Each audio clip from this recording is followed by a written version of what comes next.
Saudara, ada dua yang saya selalu ingat di zaman dulu. Ada yang gitar, ada juga yang radio. Ada radio dulu yang hanya radio saja, tidak ada tape-nya. Itu biasa dibawa orang muda zaman dulu, pacaran ala kampung. Jadi lewat main gitar, ya perasaan itu diungkapkan. Nah saudara, dalam bacaan kita sama. Seorang Yesaya mengungkapkan suasana hati, perasaan Allah lewat pujian ini. Makanya dalam ayat pertama dikatakan, aku hendak menyanyikan nyanyian tentang kekasihku, nyanyian kekasihku tentang kebun anggur. Nah saudara, Yesaya menyampaikan ini sebagai sebuah nubuatan bagi kehidupan Yerusalem dan Yehuda. Yang kalau kita melihat dalam bacaan kita saudara, dalam pasal yang kelima dari ayat yang pertama, kalau kita baca sampai ayat ke-30, ada 6 kata celaka yang disampaikan oleh Yesaya dalam ujian mengungkapkan perasaan Allah.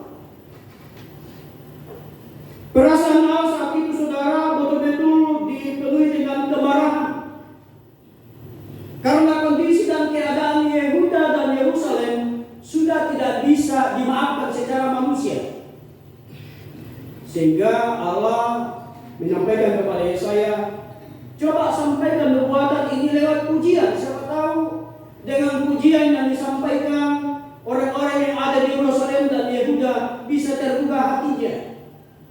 Karena kalau misalnya kita sampaikan secara langsung, biasanya tidak mengena. Tapi kalau lewat puji-pujian, biasanya dia akan terbawa dan mereka akan menyadar. Ada 6 kata celaka saudara yang merupakan apa arti kata celaka. Saya kira kita semua memahami. Nah, yang saya mau sampaikan bagi kita saudara adalah antara kebun anggur, pemilik kebun anggur dan kebun itu sendiri.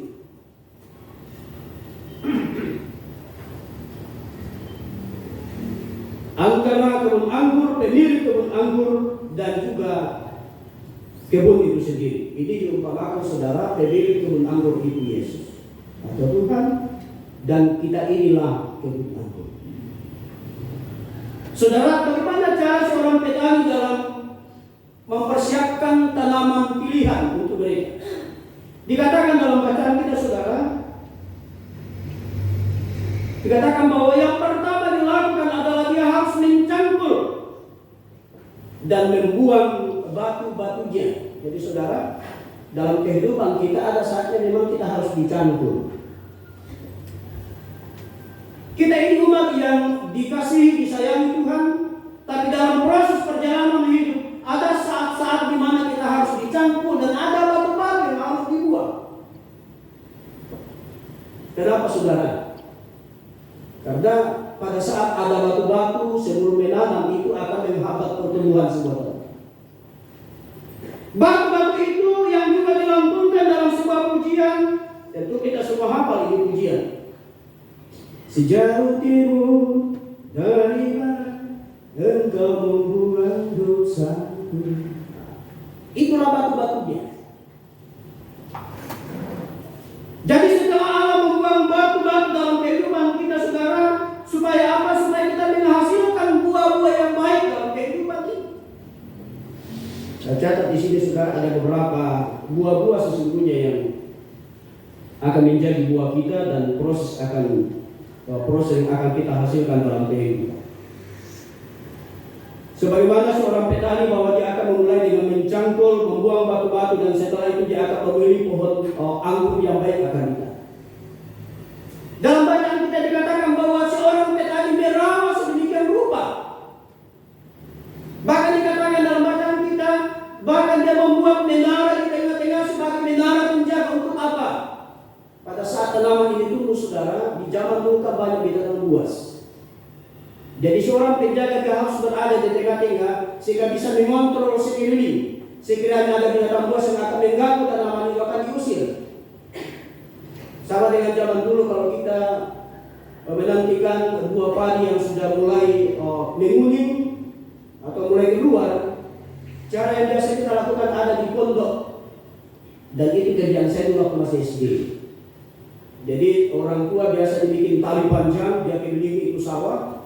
Jadi kita satu tempat. Pada saat burung pipit datang, kita goyang talinya, maka tergoyang semua tali. Itu anggaplah itu menjadi menara. Jadi betapa kita sayangi tanaman itu, saudara. Tapi yang menyedihkan di dalam bacaan kita adalah harapan seorang pekerja kebun anggur bahwa buah yang akan dihasilkan adalah buah yang baik, buah yang manis. Tapi akan terjadi, saudara, dikatakan yang dihasilkan adalah buah yang asam. Adakah di antara kita yang bisa tahan pada saat makan buah yang asam, mukanya tidak berubah? Ada yang bisa? Kalau kita dikasih dua buah, antara buah yang manis dan buah yang asam, itu juga akan diikuti dengan raut wajah kita, saudara. Kalau kita makan buah yang manis, maka muka kita juga agak manis kelihatannya. Tapi kalau kita makan buah yang asam, maka muka kita semanis apapun juga akan kelihatan mukanya asam. Dan inilah yang disampaikan oleh Yesaya kepada orang Israel bahwa sesungguhnya kalian umat yang disayangi Tuhan, tapi buah yang kalian menghasilkan itu buah-buah yang asam, buah-buah yang tidak bisa dinikmati orang, buah-buah yang membuat perasaan orang itu tidak enak, buah-buah yang membuat muka orang itu tidak enak dipandang. Kalau dalam bahasa lainnya agak kasar, orang itu buang muka pada saat memandang. Karena itu apa yang akan dilakukan oleh orang Kristen, apa yang dilakukan oleh umat Tuhan yang dikatakan bisa menghasilkan buah yang baik. Dikatakan, saudara, orang Kristen yang bisa menghasilkan buah yang baik dalam hidup adalah sebagaimana Efesus 5 ayat 8 kata. Memang dahulu kamu adalah kegelapan, tetapi sekarang kamu adalah terang di dalam Tuhan. Orang yang berbuah adalah orang yang sudah pindah dari dalam kegelapan masuk dalam terang. Belakangan ini, saudara, kita sering kegelapan di rumah-rumah karena ini bergilir di mati lampu. Pada saat kita enak-enak, saudara, apakah kita makan, tiba-tiba mati lampu, maka perasaan rasa untuk menikmati makanan itu stop. Itu menandakan bahwa ada perasaan antara dalam kegelapan dan terang itu jauh berbeda. Karena itu untuk bisa menghasilkan buah yang baik dalam kehidupan kita, maka memang kita harus pindah tempat. Tidak boleh lagi hidup dalam kegelapan. Karena kalau kita dalam kegelapan, saudara, berarti kita bergaul dengan kehidupan dunia ini. Bagaimana caranya kita bisa berbuat kalau yang berikutnya, saudara, di dalam Yakobus 2 ayat 26 dikatakan, bertumbuh tanpa berbuah tidak ada gunanya. Dalam artian kita berbuah bila kata dan tindakan itu jalan bersama. Ada orang yang begitu pandai dalam meramu kata-kata sehingga pada saat dia berbicara, saudara, orang lain merasa tercengang, orang lain merasa hebat itu. Tapi menyedihkan, saudara, kata dan perbuatan itu tidak jalan bersama. Ada begitu banyak orang Kristen yang begitu rajin dalam setiap kebaktian, baik di gereja dia rajin, dalam ibadah rumah tangga dia rajin, BPK dia rajin, begitu rajin, saudara, tapi tidak berjalan bersama dengan tingkah laku. Ini tidak akan pernah bisa menghasilkan buah yang baik dalam kehidupan kita. Untuk bisa menghasilkan buah yang baik adalah orang yang mengatakan apa yang keluar dari mulut itu juga yang dilakukan dalam hidupnya. Ada begitu banyak, saudara. Kita bukan hanya berbicara jemaat, kami juga sebagai hamba Tuhan sama. Kadang-kala kalau kami menyampaikan firman Tuhan, apa yang disampaikan firman Tuhan ada begitu baik, tapi tingkah laku kami tidak sejalan bersama dengan apa yang disampaikan Tuhan. Itu tidak menjadi buah. Yang berikutnya, saudara, adalah untuk bisa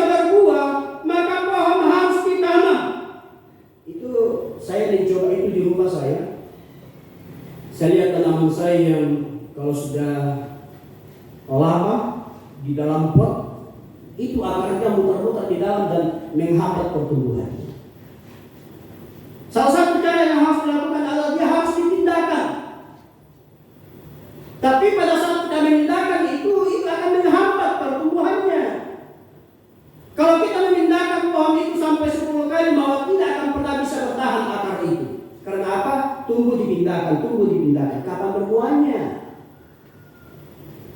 Karena itu untuk bisa menghasilkan buah yang baik, maka dia harus berada dalam satu tempat wadah yang satu. Tinggal dirawat. Apa yang saya katakan dari sini, saudara? Ada begitu banyak orang Kristen yang selalu pindah-pindah gereja. Kalau saya di gereja sini lebih terberkati, Kak. Kalau di gereja sana terberkati. Jadi kadang-kala dalam 1 bulan 4 gereja dia tempati, saudara. Minggu pertama di sini, minggu kedua di sini. Kapan berbuahnya? Karena pindah-pindah. Akarnya belum dimenangkan itu, akan pindah lagi. Untuk bisa menghasilkan buah, saudara, dia harus menangkap itu akar. Kapan dia bisa menangkap itu akar kalau pindah-pindah? Kan begitu kehidupan manusia. Memang kadang-kadang alasan kita, di sana lebih bagus, ada begini, betul juga, ada betul. Tapi saudara, kita diajari untuk menjadi pohon anggur. Bahwa pada saat Tuhan mengizinkan kita berada di dunia, maka marilah kita menjadi buah bagi orang lain. Jangan sampai kehidupan kita menjadi asam bagi orang lain. Ini kan sering kita singgung dalam ibadah-ibadah. Hendaknya kita menjadi berkat bagi orang lain. Karena kehidupan yang menjadi berkat, saudara, adalah kehidupan yang menyenangkan hati. Nah, inilah yang disampaikan Yesaya kepada kehidupan jemaat di Yerusalem tadi. Supaya mereka berbalik, mereka mulai beriman kembali kepada Tuhan, dan mereka belajar menghasilkan buah yang baik. Sehingga dengan demikian kehidupan orang Israel sebagaimana dikatakan dalam firman Tuhan, bahwa aku akan menjaga mereka sehat. Di dalam, kalau kita membaca dalam, saya membaca sedikit bagi kita, saudara. Dalam Lukas pasal 6 ayat yang ke-46, inilah inti dan termasuk kesimpulan bagi kita dalam bertugas ini, mengajak kita untuk senantiasa datang kepada Tuhan dalam kesungguhan hati. Dikatakan begini, mengapa kamu berseru kepadaku, Tuhan, Tuhan, padahal kamu tidak melakukan apa yang aku katakan. Dikatakan, mengapa kamu berseru, mengapa kamu setiap saat datang kepadaku, tapi engkau tidak melakukan apa-apa. Karena itu, saudara, tanggung jawab kita adalah marilah kita bertumbuh dan menghasilkan buah yang baik dalam hidup, sehingga keberadaan kita senantiasa menjadi berkat bagi semua orang. Tuhan menolong, diberkati kita nanti. Baik, Tuhan. Terima kasih Tuhan Allah, firman-Mu kami berterima kasih. Kudus Tuhan, mengenai firman Tuhan dalam hidup kami. Dan kami boleh memahami, mengerti, dan melakukan itu. Dalam nama Yesus kami berdoa.